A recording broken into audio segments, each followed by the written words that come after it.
E como que é esse processo de escrita? Ai, é meio caótico. Eu, assim, quanto mais eu tenho planejado do livro, menos eu consigo escrever. Então, os livros que eu tenho já planejado do começo ao fim, eu não consegui escrever ainda. Porque eu escrevo, toda vez que eu vou começar um livro, eu escrevo pelo menos uns 10 começos. Sem exagero. Eu escrevo e aí eu vou pensando, assim, não é esse começo, não é assim que começa. Aí eu mudo o personagem, não é com esse personagem, não é com essa cena, não é em primeira pessoa. Aí eu vou trocando, tentando acertar qual é o tom da história. E nisso eu faço uns 10 começos. E aí tem que me motivar para eu continuar escrevendo essa história e não pular para outra. E é um pouco complexo. E você aí achando que era fácil escrever um livro, sabe? Que era rapidinho, que a ideia vinha de um sonho e no outro dia o livro estava pronto. Feito, né? Nasceu. Feito. Eu adoro que o Thiago Valente, ele veio aqui, ele falava, né? Ele tá escrevendo um livro dele, ele sempre comenta e fala, cara, tem que escrever palavra por palavra. Meu Deus! E não é só o escrever, né? Então, você tem a ideia, aí você tem o processo de escrita, aí você bota o ponto final. Mas quando bota o ponto final... Aí que é o começo, porque, né, quantas pessoas vão reler o livro, vai passar por a gente, leitura sensível, leitura crítica, passa por tanta coisa, que até o livro ficar pronto mesmo, você já enjoou da história. Pois é. Não é? Revisão mesmo, você lê 30 mil vezes o que você escreveu, eu falava assim, sério? Você usou... Eu sou assim, né, de usar uma palavra, o livro inteiro, a mesma palavra. Aí, no final, eu pesquisava na busca, tinha, assim, 5.000 vezes repetido... Te amo, por exemplo. Eu falo, pô, Paola, coloca de outro jeito, eu amo você, né? Mas é engraçado, eu trabalhava escrevendo, né, assim, todos os dias matérias, eu escrevia 3 a 4 matérias por dia. E aí, tinha hora que eu olhava o texto e eu falava, meu Deus, tá muito errado. Eu apagava tudo e reescrevia. Então, eu olho pra quem é autora e eu fico muito impressionada, assim. Na Bienal, eu olhava a galera e falava, gente, esse povo tudo escrevendo horrores e umas histórias maravilhosas. E, meu Deus, como que pode, né? É muito incrível, assim, é um trabalho muito maravilhoso. De verdade, toda admiração, viu, vocês duas. Eu sei que tem muita gente que não valoriza. Eu fico falando pra todo mundo, assim, gente, lê esse livro nacional, eu tô panfletando. Que acho que ter entrado no Esquilo fez eu ter esse contato maior, né, com autores nacionais, assim, e é muito, muito legal.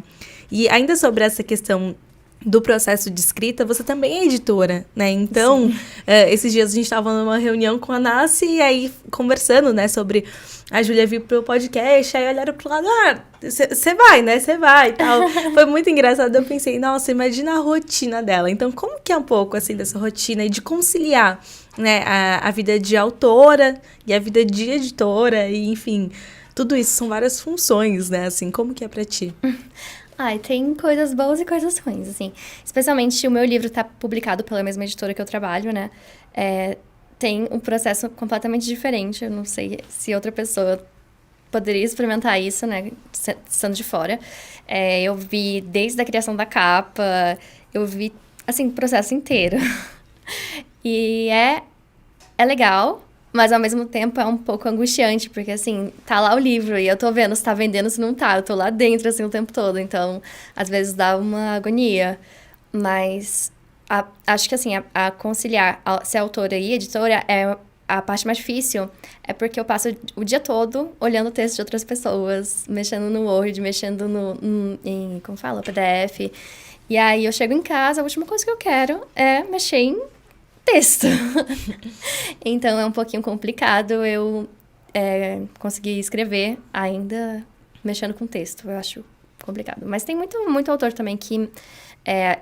inclusive, a gente contrata na Nasce para ser revisor, para ser preparador. Então, acho que aí não tô sozinha. Não, eu acho que hoje é muito difícil, no Brasil, a gente conhecer uma pessoa que trabalha só com livros, no sentido de só escrita. Sim. Eu só vivo da minha escrita. São pouquíssimos os privilegiados, conseguimos contar nos dedos. Então, a maioria das pessoas tem essa rotina que você tem um trabalho das 8 às 18, aí você chega em casa, vai escrever, e aí tem que conciliar todas as outras tarefas. Então, eu brinco que a escrita são pratinhos, né? A vida de uma pessoa que mexe com livros é pratinhos. Então, você trabalha na editora, você tem revisão, tem leitura crítica, tem seu próprio texto. E eu não sei você, Júlia, mas eu tenho muita dificuldade com o sentido de comparação. Eu leio muito, porque eu produzo conteúdo, porque eu preciso ler. Chegou ano de eu ler, sei lá, 180 livros no ano. E sempre livros muito parecidos com... eu não fazia mais nada da vida, era além de trabalhar, mas... Outra época, não era mãe, não era casada. Mas assim, além de ler muita coisa, eu lia muita coisa parecida com o que eu gostaria de escrever. Então, eram romances clichês ou eram romances de época. Chegava, quando eu olhava meu texto, eu falava assim, eu sou uma fraude. Com esse mundo aqui, esses nomes gigantescos, essas pessoas que escrevem maravilhosamente bem, o que eu tenho para contar? Por que alguém vai querer ler o meu livro? Eu me comparava tanto que era extremamente frustrante, assim.